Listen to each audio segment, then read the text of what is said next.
Hello and welcome back to another video. In this one, we're going to cover the topic of recollections may vary, and more importantly, or more precisely, how to avoid a recollections may vary situation. Have you ever been in those situations at the workplace where something happens, you have the story, you try and share your story, but then the other party denies it and has a whole different version of what happened? In other words, a recollections may vary kind of situation. How do you avoid that happening to you? That's what we're going to cover in this video. How do you avoid a recollections may vary situation? Hi, I'm Christina, author of How to Deal with Racist Workmates, and I also run the masterclass on how to handle workplace racism. Okay, let's get started. Let's discuss 5 points on how to avoid a recollections may vary situation. Point number 1, make sure you take minutes after each and every meeting. If you're working with a racist manager, you know that they have this world view of you that just doesn't reflect the reality.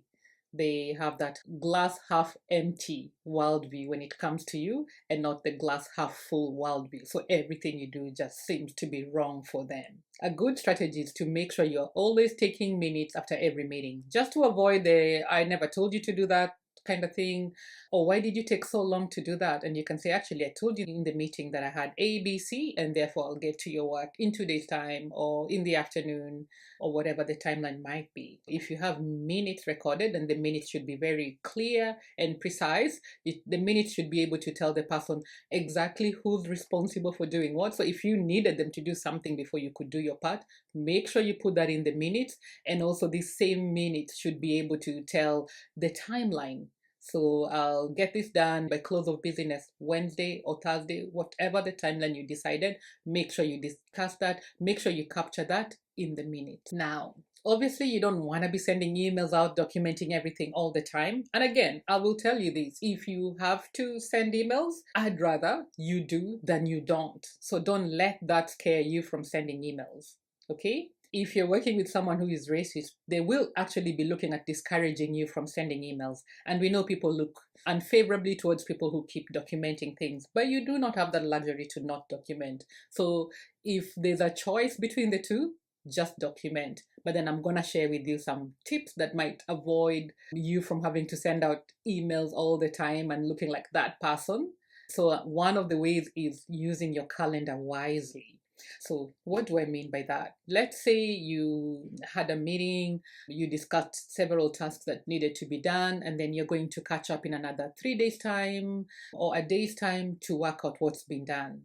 All right. So you need to send out a meeting invite. Use that time to document exactly what was discussed. You can send out the invite saying, this is a follow-up meeting from the one we had to discuss the slides that you told me to prepare, or to discuss the extra steps needed in order to be able to finalize the work. You can actually capture the key things that you think can be of contention, the things that you think this deadline looks a bit dodgy, let me capture it in writing so that in case something happens, it's documented. Then another way to avoid a recollections may vary situation is to diarize events. Now, make sure you put diary entries. The diary should be very concise and it should be a work-related diary. So in case you need to use it at work, it will be something you're comfortable to give in. Because if you have a diary that has your own personal life things in there, you might not be comfortable sharing that as evidence of what was discussed. But if you have a specific diary just for the workplace documenting different things, and you do it in a professional manner,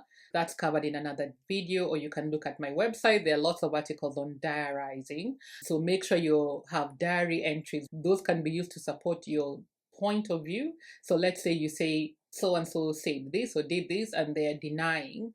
If you actually have diary entries that were entered when the event happened, that can be used as evidence to support what actually happened on that day. Now, a fourth thing you can do is let someone else know, because you're trying to avoid a he said, she said situations. Recollection may vary. I have a different recollection of what happened on that day. It's not the way she said it or he said it.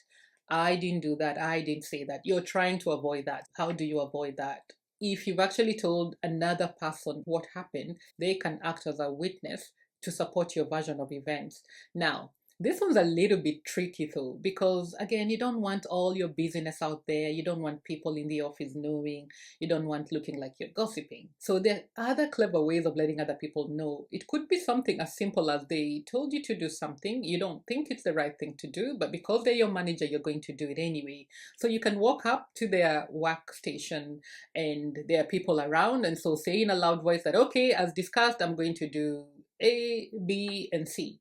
There are other people in the room, they can hear the discussion, and those people can actually act as witnesses to what was said. The other thing that's good when you do it this way, you will be surprised what some racists will actually do is they will retract whatever they were telling you to do.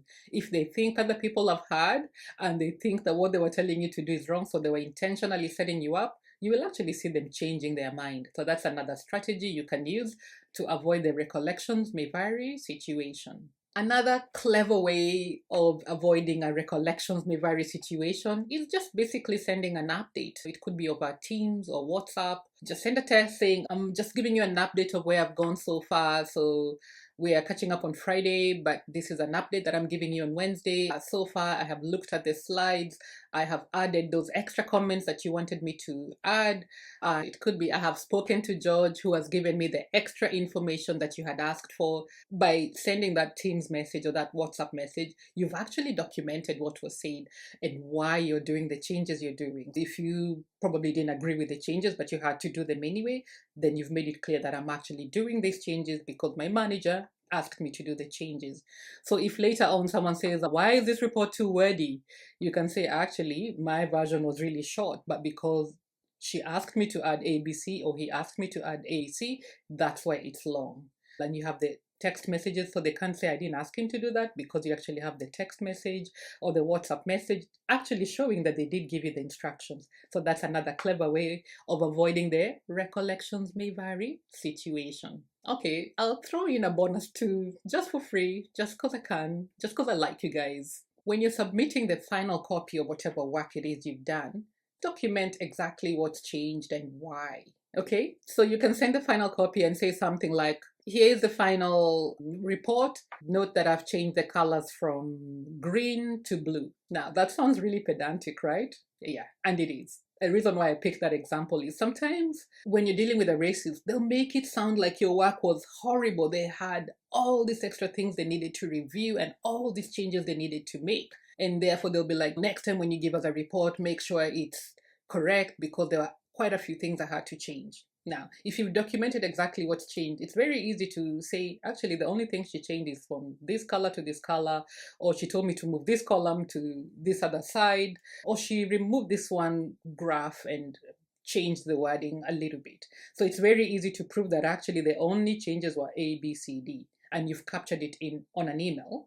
So it's in writing, so it's not a he said, she said. You can actually say, look, even this is the email that I sent them. These are the only things that she changed. My work is actually of a very good quality. So that's a nice defense against the recollections may vary people, racists. Then a final 3 points, so this will be 7 points all up, is where it's legal, just record the conversation. If you work with somebody and you can see that they are a denier, they deny what they said, and this is what racists do.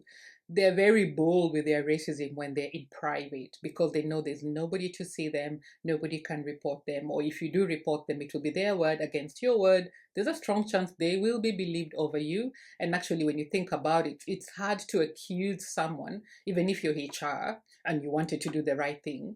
How do you do the right thing without evidence? You can't just say someone was racist if there's no evidence. So if it's legal, I would actually recommend you record. You can always delete it after, but record just to protect yourself.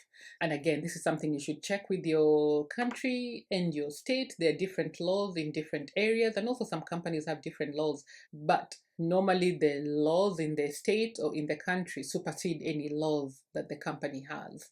So just make sure you understand your rights and you know what you're doing. Protect yourself from those racists. Make sure you avoid getting caught up in that recollections may vary kind of defense, because you will have all your things, all your ducks lined up in a row, and you will be able to prove the racism when the time comes to prove it. This is Christina Osure. Till next time, bye.